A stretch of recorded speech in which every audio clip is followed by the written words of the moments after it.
Вот такой пример грубый. 1440 рублей. Представили все? Все же мы знаем, сколько это.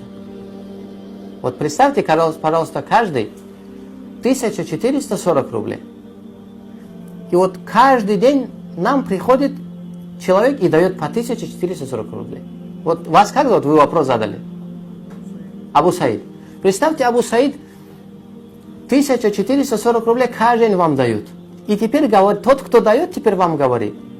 Оттуда, из этих 1440 рублей, 20 рублей, на 20 рублей мне тоже что-нибудь покупай каждый день. Допустим, что сегодня на 20 рублей? Бутылку воды, допустим.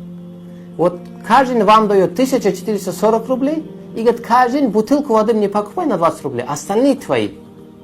Если вы эту бутылку тоже мне не покупаете, это справедливо?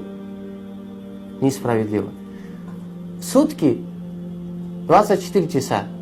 Это 1440 минут. Аллах говорит, из них 20 минут удели мне, остальные своей жизнью живи, чтобы тебе было хорошо. Но эти 20 минут мне удели, говорит Всевышний.